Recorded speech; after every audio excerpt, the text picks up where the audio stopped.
He's an American guitar legend and musical director for The Conan O'Brien Show. Hear untold stories from Jimmy and his musical guests. They will talk music, its influence, culture, and future on The Green Room with Jimmy Vivino, with special guest Jimmie Vaughan.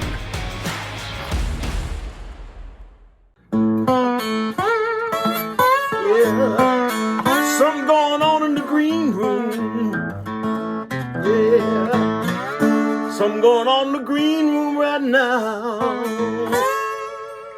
Hey, welcome back to The Green Room with Jimmy Vivino. That's me. Today, my guest is my good friend Jimmie Vaughan, and sometimes I just think of him as my good friend Jimmie Vaughan, and I don't remember who he really is. And you're going to find out a lot about him today, and there's so much more to this cat, and I just can't wait to get talking to him. So let's get cracking in the green room.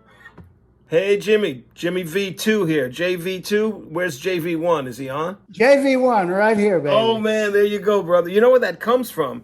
I used to go into Rudy's. You remember what Rudy's on when they were on 48th Street? Oh, yeah, Rudy's. Yeah, and Rudy Penza, and I would like to buy those El Dorado straps. Remember those things? They were like these big leather. Absolutely.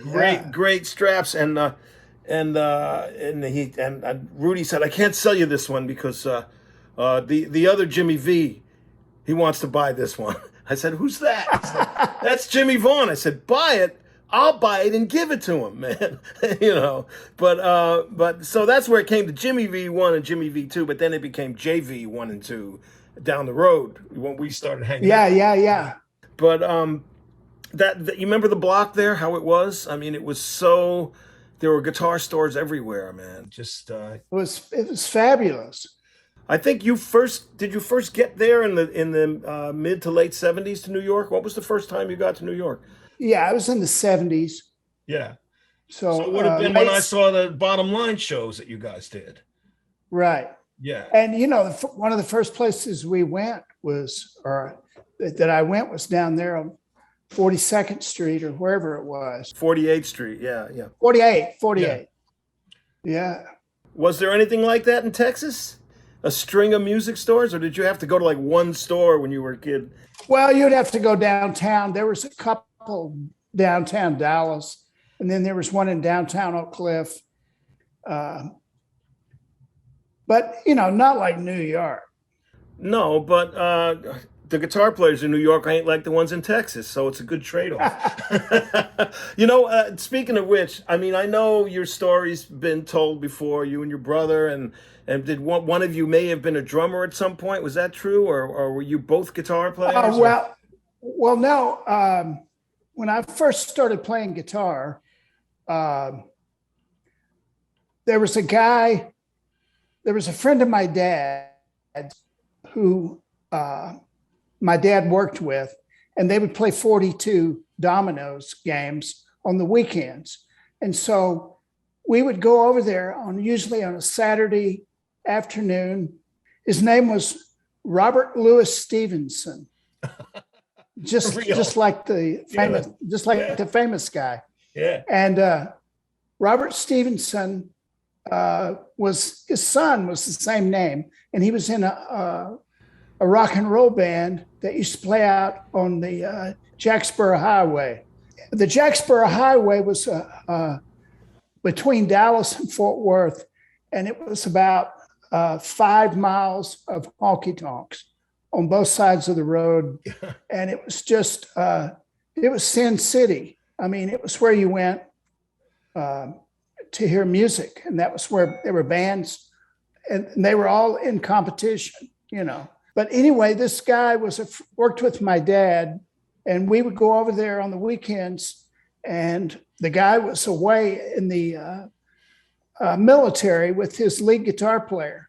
They got drafted, so they joined the Navy, and they were away, and they would come back sometimes when we'd be over there, and they were pretty famous around town, you know.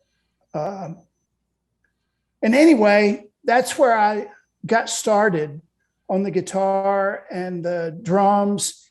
He loaned me his set of drums, and I put them up in my living room, and when I started playing, it scratched the wood floor because of the points, Yeah, sure. So then that definitely got me in trouble. So I had to, they said, well, why don't you try to play guitar? Because it's not so, damaging on the floor, Yeah, well, I mean, when did you listen to your parents' record collection, or was it radio? When music hits you, right? I mean, obviously, it hit you hard.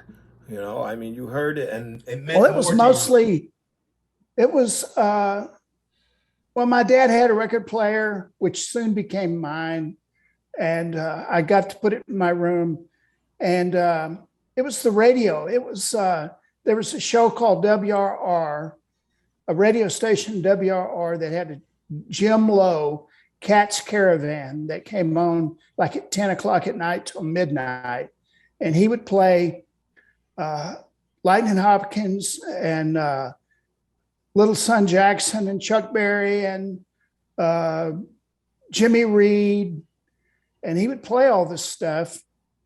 And then he would play a local guy named Jimmy Velvet, who actually knew Elvis and all this stuff. And so he probably produced his records or something. But anyway, and then after the Jim Lowe show, I would turn it over to WLAC Nashville, which came in real strong, and they played all the blues hits. And then after that, I would turn it over to XERF Cuna Coahuila, Mexico, which was Wolfman Jack. Oh, the Big Beat radio.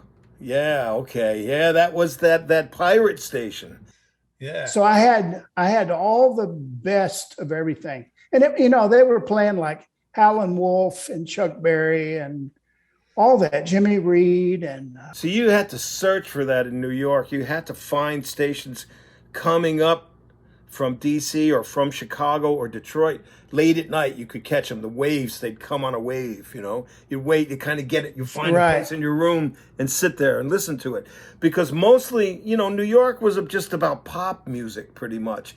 And, early on at that time, there was doo-wop playing, but there wasn't, you didn't get Lightning Hopkins. You didn't get, Little Son Jackson and Memphis Minnie. You didn't get any of that stuff. So, there was no radio for that in New York. So that's why when we heard those cats down in the Village playing, when they were coming around with their guitars and sitting in the folk clubs playing this real blues, it was like alien. It was like from another world to us. You probably grew up in it. Those guys were like the Hopkins brothers were from either Dallas or Fort Worth. I can't remember which, but they were from down south, almost to Louisiana. Oh, okay, yeah.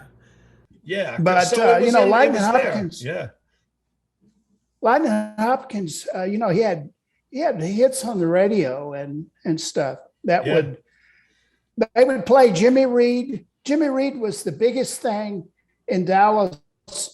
Everybody went to see Jimmy Reed, and they had push clubs where they would do the dance, the push, and each club would have their own version or their own steps. And they would all listen to Jimmy Reed.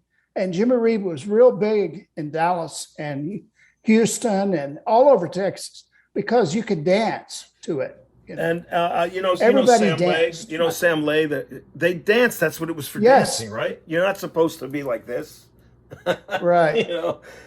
Sam Lay, the drummer. He's got home movies, home 8mm movies with no sound, right? But I saw the videos. They're really, really movies that he took at, I think it was probably Silvio's, where Wolf was playing on a New Year's Eve. I think I saw some of that. It's like a blues, dream. And Jimmy Reed waltzes in with like a long, full-length mohair coat and dances. And you can feel, you can hear the music just by watching him dance.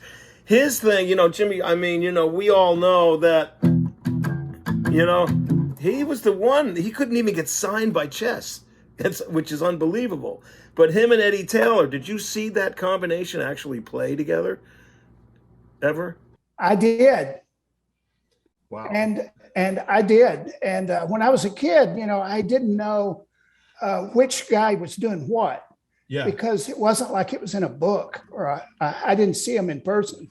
But later on in the 70s in Antone's, when Antone's opened, they had Jimmy Reed, and Eddie Taylor would come there all the time. So I got to see him on stage doing it. And I was like, oh. Yeah. It's eye-opening, man. Like Eddie Taylor Eddie Taylor told me that he taught Jimmy Reed how to play guitar. Before that, he was a harmonica player. Yeah. And he wanted to play guitar too. So Eddie Taylor showed him stuff, Well, now we get to that. I want to get to that. What I call, you see, the first time I didn't see Jimmy Reed play, and nobody was copping that 5-chord thing until I saw the Thunderbirds in around 1977, maybe, something like that, 76, 77 at the bottom line. And you were there, and, and when you got to the 5-chord, you played with that A on the bottom of it. Yeah, and Keith was just pumping on the B against it, and it made a beautiful sound. I said, boy, that's a magic thing, that chord. When did you discover that? Yeah. You saw, but way before you saw him. Well, I discovered it. I discovered it from playing along with, trying to play along with Jimmy Reed records. Yeah. And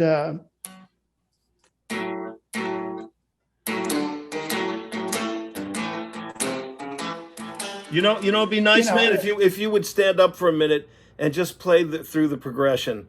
Back up a little bit. There you go. Go ahead, man. So.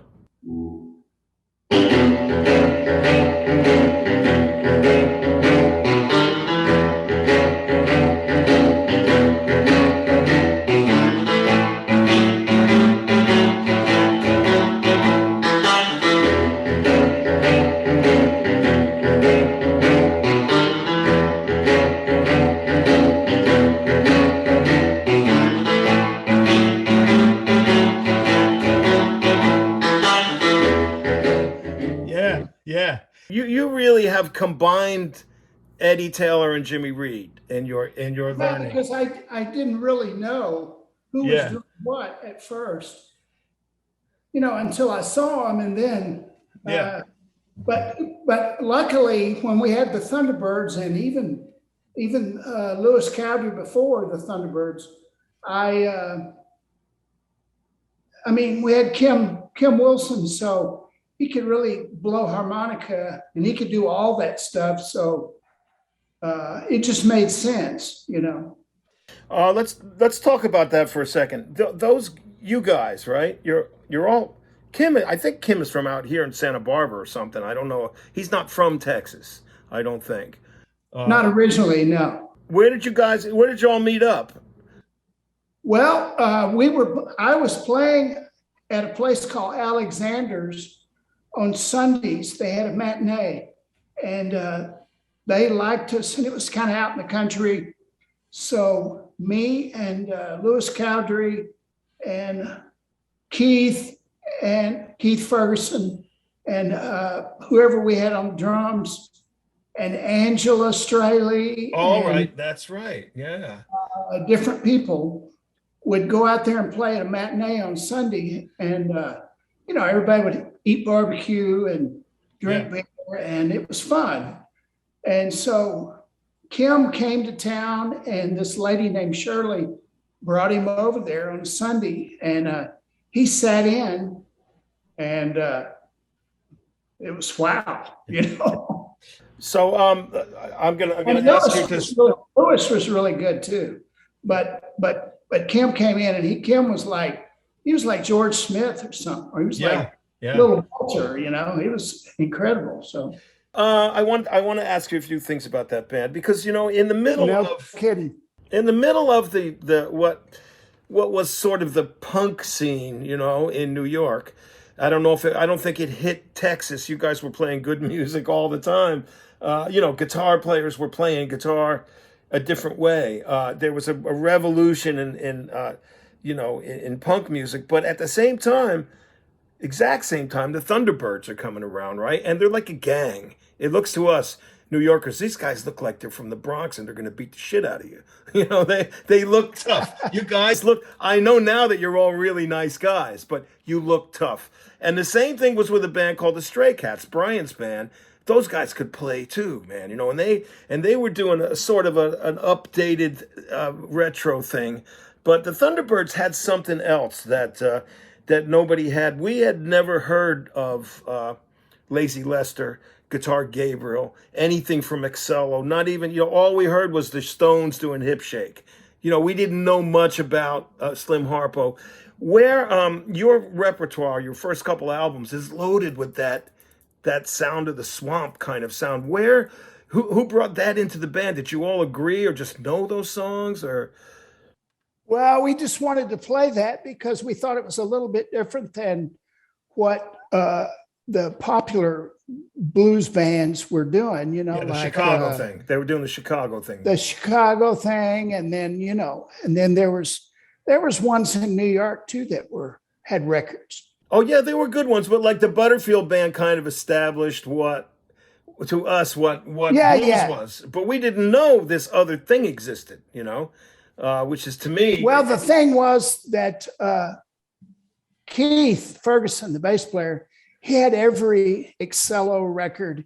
He had every Lowdown, Lightning Slim, and all that. He always played all that stuff. We'd say, "Well, I wonder what we should do next." He'd go, "What about this?" A little Millet, guys like that. Yeah. So he was a record. Yeah, Little Millet. Yeah, man, no one ever heard. He was a record Millet guy. Yeah. Yeah, his dad worked at the record distribution center, the famous one in Houston. So his dad was the record guy. Okay, and so he knew all those guys. So Keith grew up. He would go over there in the summertime and hang out where his dad worked and just go through the records and go through the trash can and get stuff, The trash can where all the good blues was. Yeah. They weren't filling the jukeboxes with those things, but they were great. Yeah, it was I can't think of the name of it, but it was a famous distribution center in Houston, Well, they probably did all the Duke and Roby stuff and all that stuff from Texas. All that. Yeah, and all the Louisiana stuff. It's such the other side of the coin from the B.B. King and Bobby Bland thing, which was uptown, kind of like dressed up, with horns. It's more like jump blues and big band. But this tough little, trio with a harp player thing, and I mean, let's say, I guess that Junior Wells and Buddy Guy had something going similar in a lot of ways, but that was more. They were trying to play funk and James Brown. You guys were playing that swamp stuff, which really attracted. Well, we had Buddy Guy, Junior Wells. It's My Life, Baby album, and which is the world's greatest dangerous guitar record. And the harmonica. I mean, the whole band. Everything on that record is just the space is incredible. Amazing. The space on that record. Oh, and Buddy's clean tone, man. Yeah. Oh, Buddy is incredible. But I remember one time there was this TV special on like 60 Minutes or something. I don't know what show it was, and they showed Buddy Guy and Junior Wells playing in Chicago. Yeah. But anyway, I remember seeing that in the 60s. Yeah, I remember there was a special like that Dick Gregory had narrated, and they go into the club with Buddy and Junior, and Muddy sits in with them on that. It was color film they had of that. Wow, it was amazing, and they were the young bloods. They were startups because you've seen the scene where Son House goes off on Buddy Guy about it not being blues because they all got afros and dashikis and they're playing like James Brown stuff, Buddy's trio. And it's always been that way with the blues. I mean, did you ever encounter somebody saying what you guys were doing wasn't really blues, or you just let it roll? I can't think of a specific time, but we were just living the dream and having fun. And we started getting gigs in Louisiana, and we go down and play at all these places that were, incredible. Like we used to play at Jay's Lounge in Cankton, Louisiana. That was before you got to Baton Rouge, Yeah. So it was just off the highway. Juke joint. And they had yes, and it was out in the country. And while you were playing, they would have the cockpit where they would have the cockfights going. Oh, and they had wire screen on the front of the stage and everything. Just like Blues Brothers, yeah. Just like people, but if you had to make people dance. I mean, that was the deal, man. They had to. Well, yeah, everybody wanted to dance, and and this was like the home base for Clifton Chenier and stuff. Yeah. So you had to be able to do it, Oh yeah, man. Those are the trenches, man. Yeah. They would throw stuff at you if they didn't like it. But they had everything there. They had country, and they had which was a different version of country than what we had heard. But oh yeah. the Cajun country. Yes. There was a guy too that I used to like named Big Al Downing. That was a country guy that did some other weird sort of da da da da da da da. And you might think I'm a crazy fool. I see the chicken do the bop with the mule down on the farm. It was like rockabilly, but he was African American, and they made disco hits, but there didn't seem to be any line between country and blues down that way. Right. And everybody always says that, it's anything that's about pain is a blues song.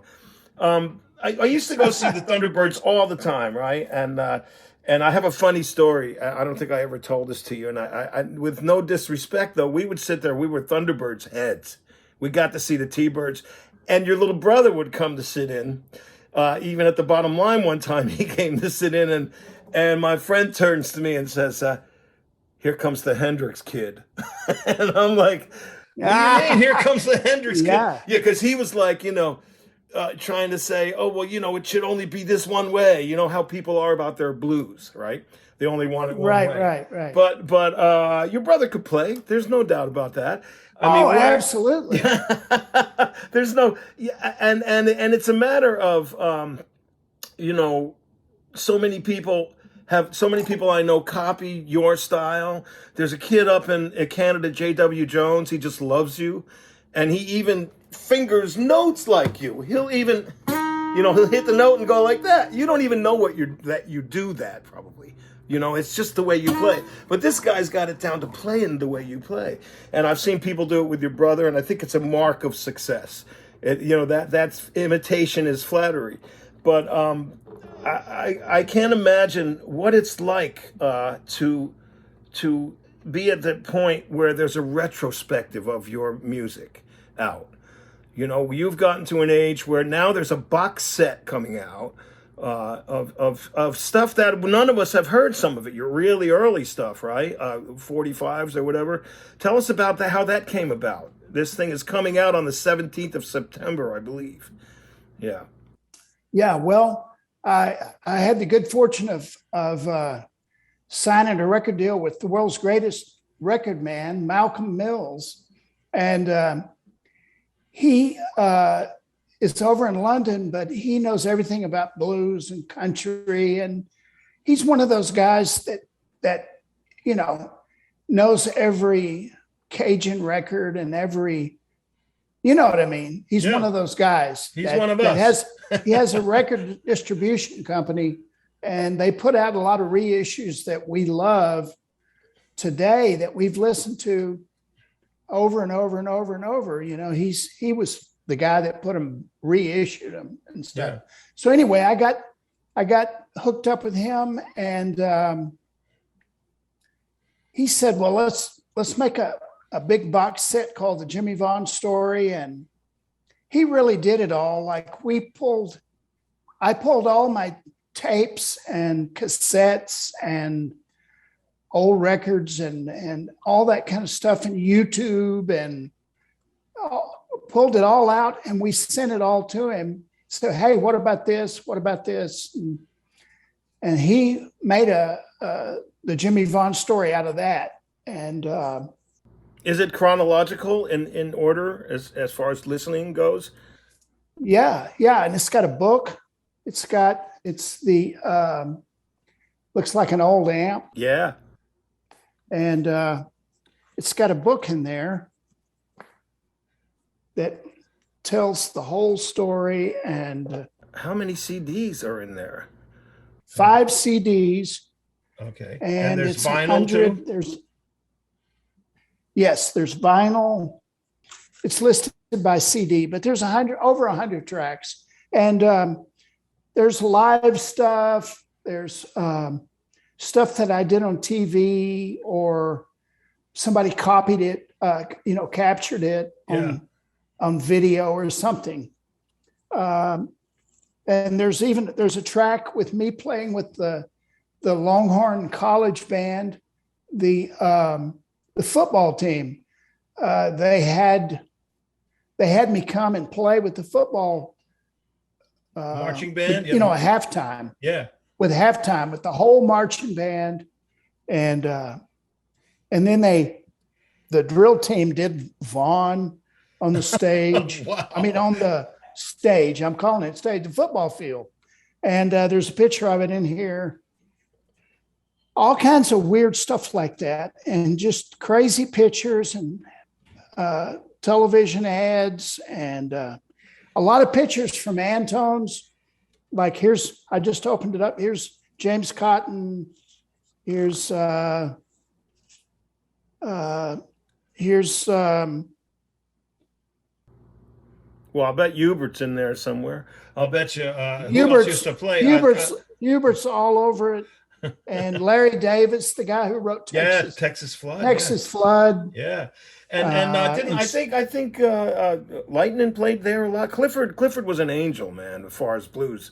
A blues angel. He had Jimmy Rogers and Eddie Taylor, Jimmy Reed, plus Buddy Guy and Junior Wells. Oh, and Albert played there, and Albert Collins, Albert King. Albert King would come and play for a week every night.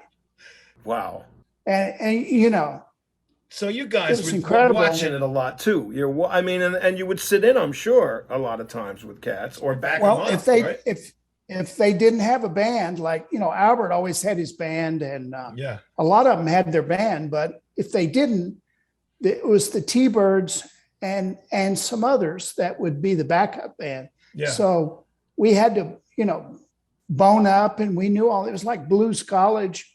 We had to learn how to back everybody up. But you guys did the homework. That's the difference, man. I've been. We were totally into that, and that's what we had. We had, we had all the records, and if we didn't have it, then we'd go to the record store at Antone's Records, and Clifford would pull it out, or a lot of people, were involved. It was a lot harder than today, where you just go to YouTube and watch it, or you just go in iTunes and grab it or something.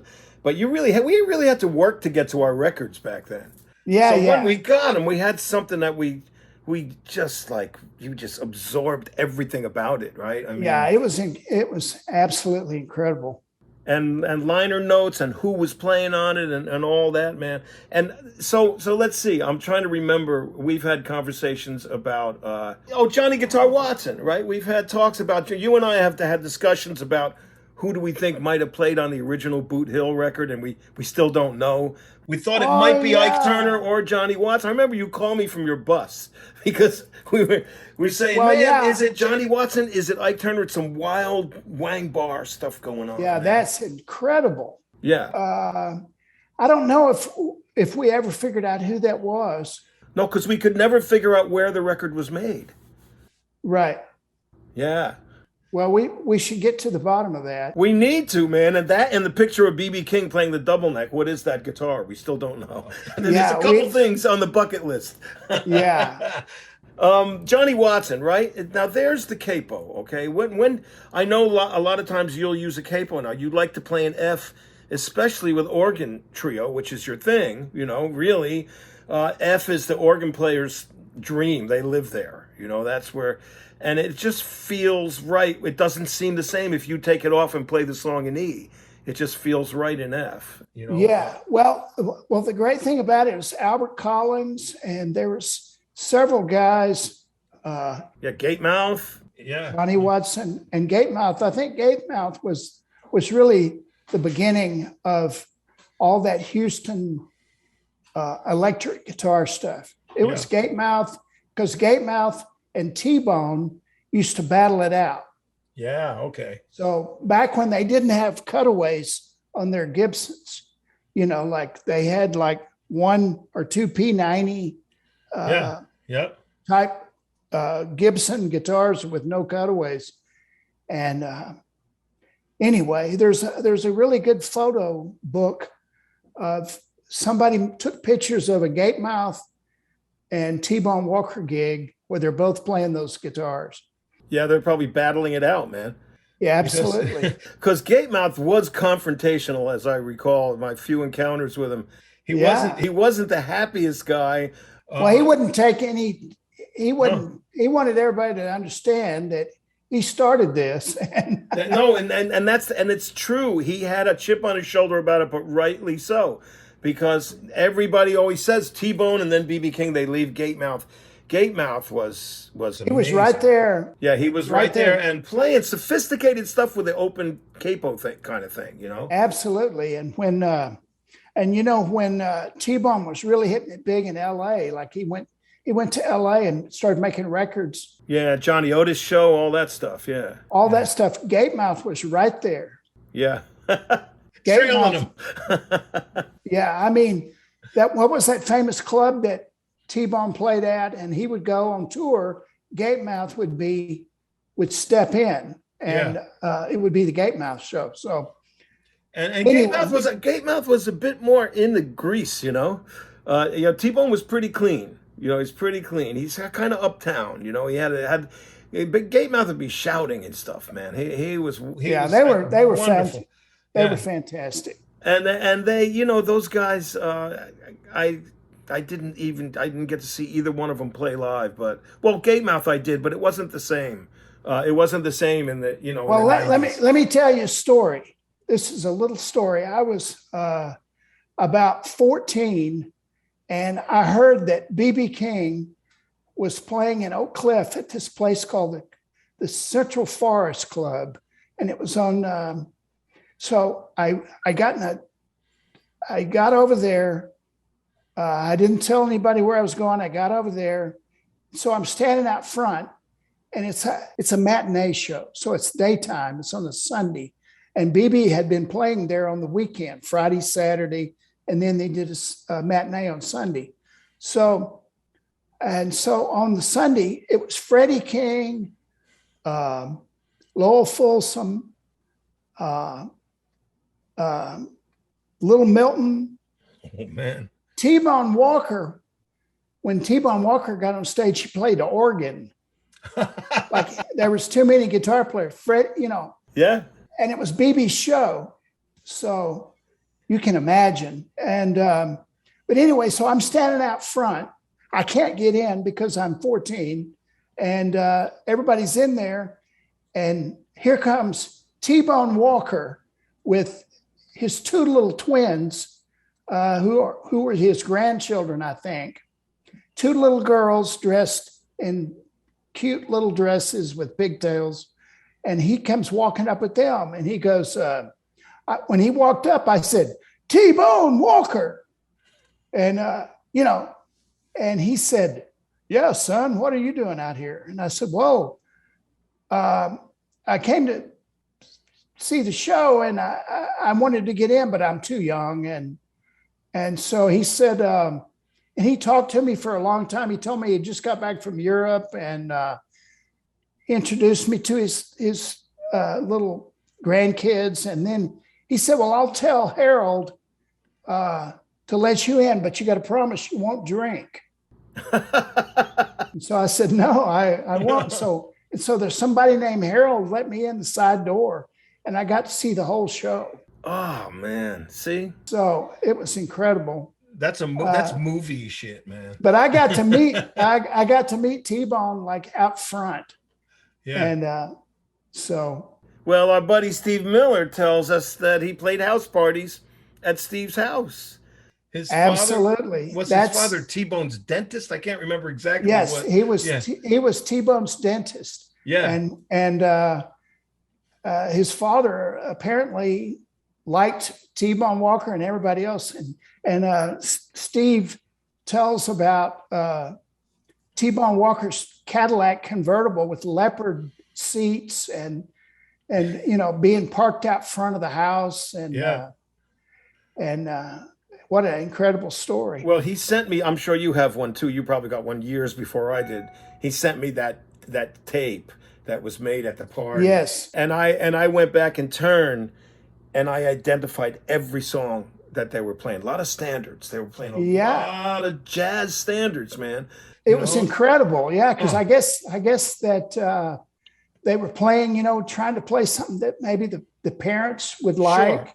Yeah, there was a trio of like a Nat Cole trio, piano, upright bass, and guitar. I think it was T-Bone's piano player. Yeah, and they were playing, Mood Indigo, some Ellington stuff. They were playing some Count Basie things, that some regular old dance things, some Louis Jordan sort of stuff. No, there was no vocals, I don't think, but and you can hear the feet. They're dancing. Yeah. They're dancing, and you can hear the feet on the floor. And Steve is, I picture him like looking through the stairs, like sitting like in his pajamas, supposed to be in bed. And he's just pulling this stuff in.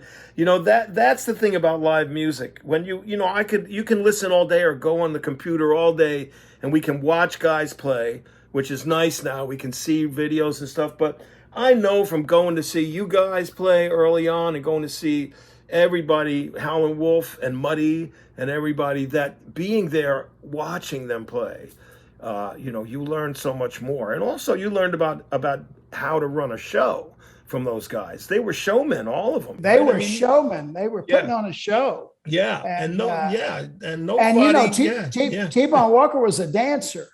Oh yeah, he did splits, man, full splits. And he knew how to Charlie Christian and him. He knew Charlie Christian, and they would hang out in Oklahoma City or Tulsa or somewhere. Yeah, there was a teacher supposedly in Oklahoma that Charlie took from that T-Bone knew also. Wow. They were kind of like contemporaries. Charlie died at 24. After only being on the scene for like 3 or 4 years. He played a lot of guitar. Yeah, he changed guitar. T-Bone and let's say Gatemouth, brought it out of the Delta, into where B.B. King took it from, Yeah. And that's something that some guys in Chicago, Robert Jr., this guy, he could play like that. He could play, that stuff. And so could Willie Johnson, who was left in Memphis. When Wolf came up with Hubert, Willie stayed in Memphis. Those guys, Finest, Newborn, all those cats could play jazz. Yes. Yeah. Yes. Yeah. And the drummers, right? They swung. You know about that swing, man. Yeah. And that's a Texas thing too. The shuffle in Texas, for some reason, is better than anywhere in the country. I don't know why the Texas shuffle. Maybe there's a Tex-Mex thing mixed in. I think it was because of Albert Collins. Yeah. Yeah. Albert Collins' band from Houston, whoever they were, and I'm sure we could find out their names, but the drummer, he did a shuffle that it sounded like he was sitting on the couch, reading the paper or eating ice cream or something. Yeah. It was so effortless. Fall out of bed swinging, man. And there was another drummer down there that recorded with Bobby Bland on the Duke Duke records, and that was Jabbo Starks, who later played with James Brown. Yeah, all that stuff. Yeah, all those guys. A lot of those guys went up to Cincinnati, and that's where Freddie King picked up. But I think that Texas, your every drummer you've ever played with has been a shuffle wizard.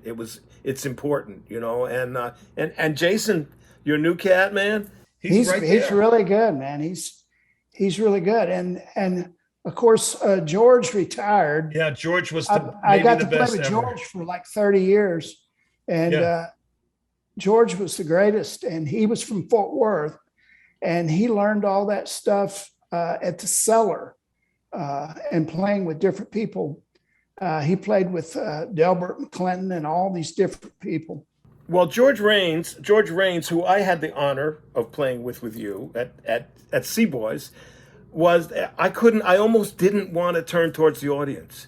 I wanted to turn towards George Rains and just see it, just like up close. Yeah. And the other cat you had before that when you played, and I sat in with you upstairs at the Continental, was Frosty, who passed away. Frosty. But another one that was, he had his time in a rock band, him and Lee Michaels, but his shuffle was forever, man. Yeah. Yeah, I always heard that Frosty started out playing blues and all that stuff. Yeah. With all those guys in San Francisco, Yeah, but he ended up moving to Austin, I guess. So and then got better because of what's in the water. it's something. Anyway, you're playing lead guitar. What are you just using your basement? The tone is like thick, man. Yeah, I think it's just a basement, and it's just all that. It's about the room mic. Yeah, you gotta have the right sounding room. It can't be too big. It can't be like a garage or anything, and you put a mic close and you put a mic in the right spot. Yeah, because you got the sound. I mean, you always do. Your sound has changed over the years. It evolves, but I guess it has to be fitting for the gig. Well, right? When we first started trying to record with T-Birds, we would get some guy would say, "Come on over and we'll record you, and it'll just cost you $200 or something, and we'll see what happens." And you would come over, and these guys would be like from recording school, and they would have a flashlight. How many times have you seen them do a flashlight on the speaker cone? Right. To see where it is, and then put the microphone right up there. Well, that didn't work with the T-Birds. Like we would try that, and your guitar would sound like a clock radio or something. Yeah, because it gets pointy and just clean. Yeah, you're not getting the sound of the amp. It's just happening. And then when it would distort, it would sound fuzzy, or it wouldn't be right. It just sounded dead. And so we just learned. We recorded with the guy that did the first album. I'm trying to think of his name. He was the guy from the Louisiana Hayride. James Sullivan. His name was Sullivan. And he said, "I'll just move the mic back." If you're going to play that loud, right? Move the mic back. Yeah, move the mic back and get a little bit of room in there. And it sounds okay. And we're like, no, those Tacoma records, and as screwed up as that label may be, are great records. They're Bob Sullivan. His name was Bob. Yeah, Jim Sullivan was the guitar player. Yeah. Jim Bob Sullivan was he was the engineer on Susie Q by Dale Hawkins. Yeah. Yeah.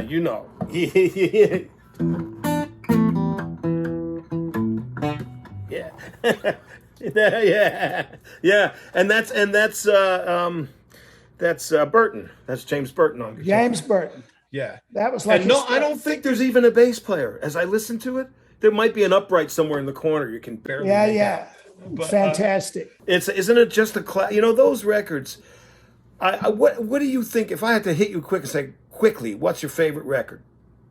Oh gosh. Well, I keep finding new favorite records. Well, this week. because I'm looking. But I don't know. I mean, Jimmy Reed, anything by Jimmy Reed. Yeah. But listen to Chuck Berry. Listen to oh gosh. I think it's mostly in the 50s, though, isn't it? It really is in the 50s. Yeah, in the 50s Yeah. is my Early favorite. 60s, my maybe. favorite stuff. Yeah. And you know, What about if you can pinpoint a guitar sound that just knocks you out, that you may have been chasing and still haven't found? well, before I knew about Eric Clapton and all that stuff, it was Lonnie Mack. Yeah. Yeah. Lonnie Mack was like, he was Hendrix before Hendrix came out. Oh, yeah. Yeah. You know, I mean, remember, if you ever get a chance, listen to Wham. Oh, yeah, Wham! It's sure, man. You kidding? And that Magnatone? Unbelievable. Yeah. I think your brother cut it at some point, too. Unbelievable. I'm pretty sure that all that stuff that Stevie did, like Scuttlebutt, that's all like, that's Lonnie Mack. That's Lonnie Mack. All that. And Lonnie also could sing, man. We found that out. He was fantastic. Played bass on Roadhouse Blues by the Doors, you know? Wow. He was just a complete crazy cat, man. I did get to meet him and see him play many times. And he even invented that on his Flying V, that bar he put there to stick a wang bar on there, you know? They didn't exist. He looked like he went to metal shop at home and just like welded it on there, man. Yeah, it looked like Real that. country, man. He was great. And there was a kid that copied him, Travis Wammack, I remember. This kid. Travis Womack. Yeah. And he was like I had a couple of 45s by him. What was the name of that Travis Womack record? Scratchy. Yeah, I that's think right. it was called Scratchy. Scratchy, yes, yeah. Yeah. I remember And, That was his big hit. But those were the days too we're talking about of guitar instrumentals. So, you know, that was appealing Well, let to me us. quickly. One time, when I was a teenager, I went to LA. I got a plane ticket, round trip, and I went to LA. And that was when Jimi Hendrix came out, and he had a club there called The Experience. And I went there to see what it was. And Lonnie Mack was playing there. And Lonnie Mack had all those little Magnatone amps lined up on the whole back of the stage. Like there must have been 10 of them. Yeah. All hooked together. And he got that vibrato that bent like Robert Ward used. Yes. The same thing. I suspect it's the same amp in Cincinnati where they both recorded. Probably is. Probably is, because that sound was Robert Ward on the Ohio Untouchables, man. Yeah, and that was just a knob on the Magnatone amp. Yeah. You could either have the one that sounded like a Univibe or a Leslie, or that one that actually bent the note. Right. That's like on "I Found a Love" by the Falcons. It was a vibrola. Vibrola, that's right. It's more of a tremolo. It was a tremolo with the knob with the note going up and down. Yeah, that's right. It's really something. They still making them. Yeah. I've got a pedal that does that. Oh, your Strymon. Yes, my Strymon. Strymon. This is an ad for Strymon foot pedals. And let me tell you this, folks, it is rocket science. Most of that guy's pedals I can't figure out, but they sound fantastic. But I have the Magnatone amps. This is an ad for Magnatone amps, and they have the two sounds I like in there already. Let's quickly talk about Eric Clapton tour coming up also. Now, you guys have been doing this for quite a few years now. You've been touring with Eric, which is probably, he's probably a big fan of yours. I don't know if he would ever say it because he doesn't say much, to musicians. Well, no, he's always been very nice and complimentary on the records, and he likes blues. I mean, that's what he likes. And he's a big reason why blues is still popular, And he plays blues, and he plays even his what you would call rock stuff that's on the radio is blues. I mean, it's all blues, it's all country, it's all rock and roll. I don't know, about all the categories and everything. I think the first categories were the radio stations trying to figure out, how to get their audience. Yeah.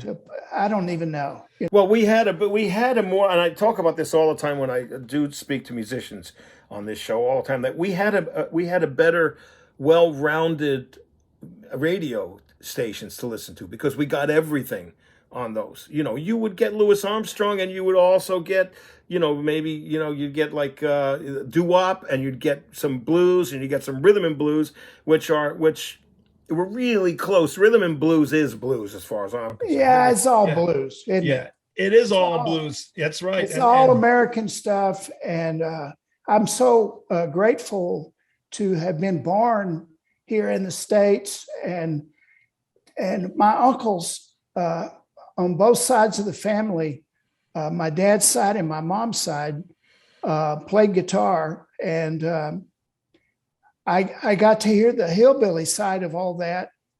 It's what they called it back then. Yeah. Yep. Yeah. Hillbilly side of that. And then when I started listening to the radio and listened to Cat's Caravan and WXCRF and all that stuff, they said, what kind of, I got a guitar. And they said, well, what kind of stuff do you like? Because they played like Merle Travis was their hero. Oh, yeah. Merle Travis was their Jimi Hendrix, Yeah, well, he still is. He still is. He still is. Merle Travis and Chet and those guys, they Merle was unbelievable groove, and that's what it's about too. That groove. It's about the groove. You can sit down all day and practice scales, but you got a groove, man, Yeah. That's what it's and about. Merle Travis used to ride a Harley Davidson with his guitar on his back See? to the gig. I mean, he would go on tour on a Harley. Yep. Man. Hey, where are you guys touring this leg here with you and Eric? Well, we're in Fort Worth on September 13th. Oh, good. I don't have, let's see. Here, we're Fort Worth. We're in Austin. Oh, you're close to home. That's pretty good. Houston, New Orleans, Nashville, Atlanta, Jacksonville, Tampa, Hollywood, Florida. Yeah. So there's several in Florida. Yep. And then I know that you usually pick up your own dates on the way too when there's a couple of days off, So is any of that happening this time, or is it the situation in the world changing that to not happening, or? Well, I think we're just doing this tour, and then we'll be doing, some other dates after that. Yeah. Because you also have a new album besides the retrospective, right? No, it's all it's the box set. Okay. Which has got a couple of albums in there, but it's also got all the CDs that I showed you and all this stuff. That box set will get you from East Texas to West Texas. You put it on in your car. By the time you're through the 100, there it is. Look at that. Here's the box set, and it's got books and CDs and records. You look a little like Kooky from 77 Sunset Strip. Yeah. And it's got a couple of 45s in there. It's got all kinds of stuff in a great booklet and picture books. And well, man, there's so much more. We'll catch up when we see each other in person. But I just want to say that I know from being hanging out with you at your house that it can go from there's nothing more than seeing the young boy in you when you start hitting the records and putting them on and seeing how I'm going to act when they come on. And you'll put opera on. Well, I'm just like you. I love all that stuff.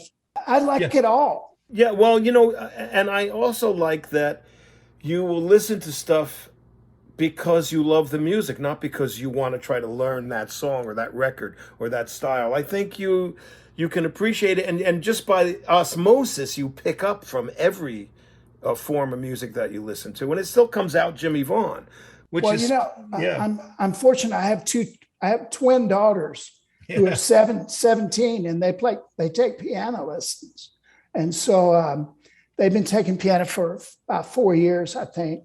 Yeah. And so I get to tell them all this. I get to tell them about, Jimmy Reed and Chuck Berry and blah, blah, blah, and whatever. And then we listen to Count Basie, Little Darling, Yeah. And so back, but yeah. So just the whole American, we're so blessed to be here and to have grown up with all this great music, and it's still going on. And you never hear it all. You can never hear it all. I still find stuff, that I didn't know about all the time.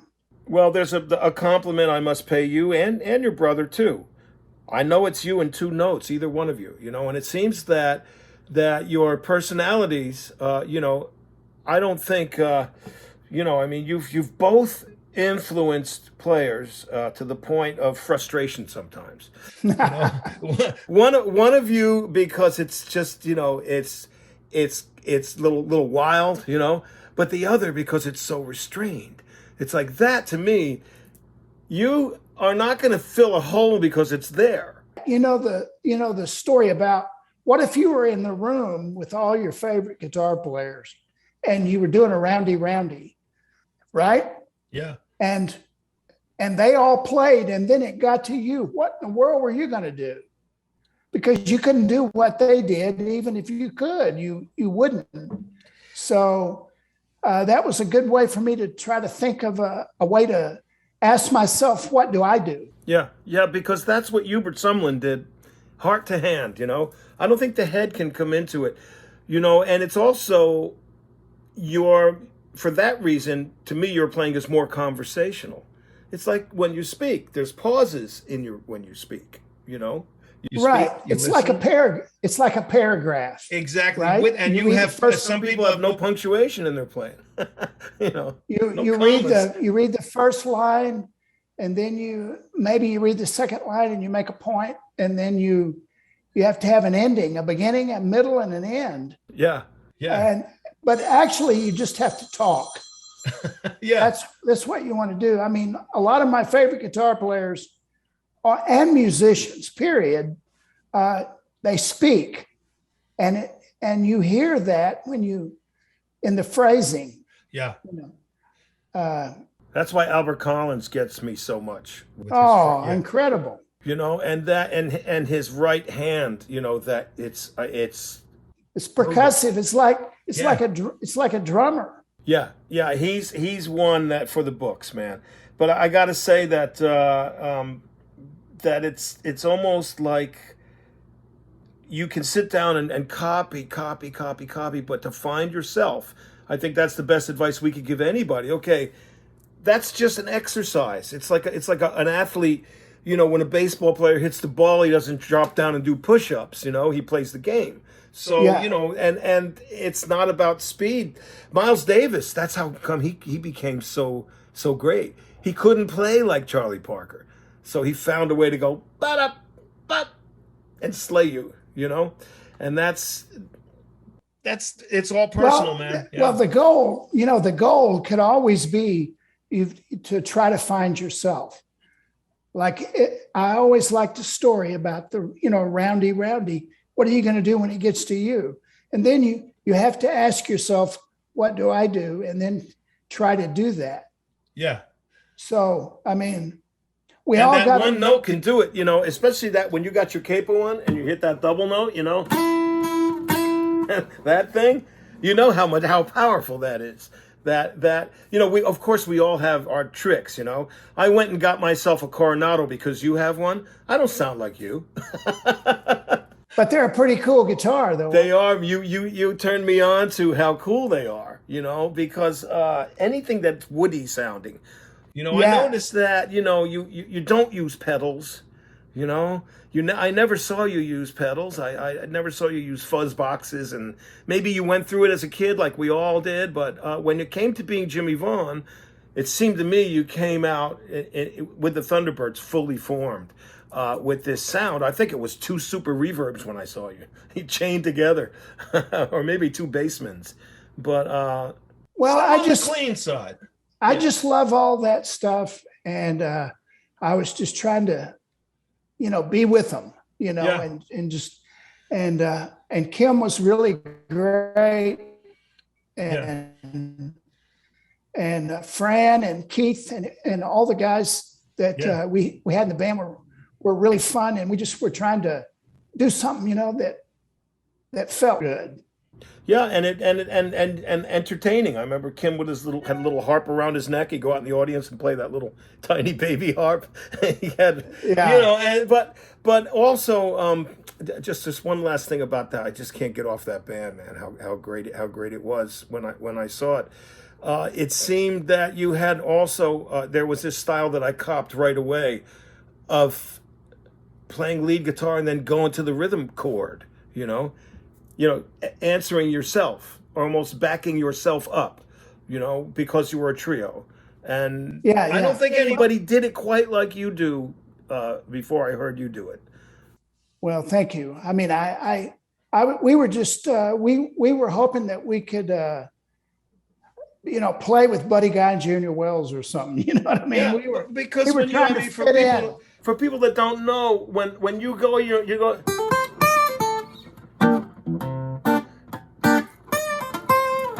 You're back. Yeah. It all of a sudden, the space in your lead work is there because you're 2 guys. You got to make sure you get back to that, so you can't play a whole bunch of stuff. Well, this one guy said to me, he said, "Don't forget to play music."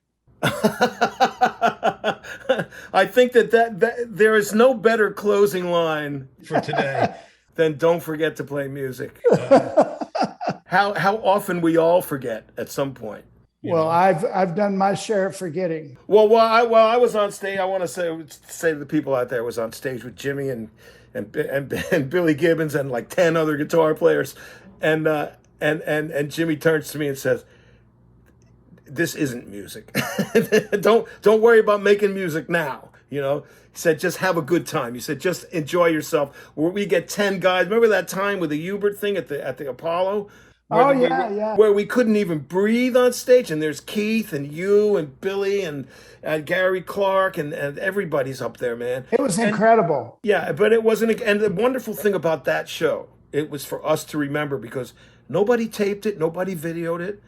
None of that was allowed for that show. And respect for Hubert. And it was at the Apollo. Yes. Wasn't that that was one of the most special nights we'll ever have, man. And people that were there will talk about it. I just remember from the stage looking at the audience and thinking, you're playing at the Apollo. I know. James Brown stood here, man, and everybody, man. Yeah. You had never played there either before, right? I think we had played there one other time for some show, Yeah. But just to go there is unbelievable. Yeah, and to have Henry Gray and Jody Williams there, that was sweet, man. And I just, we're losing. We're the new old guys, I guess. Now. Yeah. But our old guys were the guys. Yeah, well, they were the guys. The guys, So we're generation removed. Buddy's the last. Buddy was right in between us and them, because Buddy's like 83 now, 84. So he's got 13 years on you, So he's the survivor, and God bless him too, man. Well, Buddy Guy's the greatest. Yeah, we know that. We were up there with him a couple months ago rather. And he's a showman and a gentleman, and everything else. He's the greatest. Boy, who can sing like that at 84 years old, man? Or anytime. That's right, man. That's right. Okay, well, I guess we're going to sign off. I want you to get Eric out to the farm and put him on a horse or a llama and send me a picture. Okay, I'll do my best. Yeah, yeah, man. See if you can. And listen, if you need a guitar player to be on your show every week, let me know. Well, man, I'll call you back. We could do part 2 and 3, man.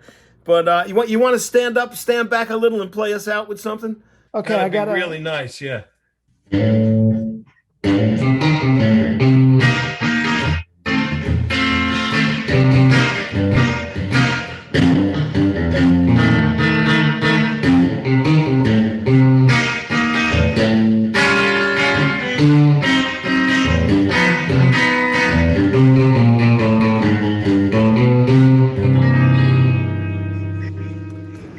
Break song.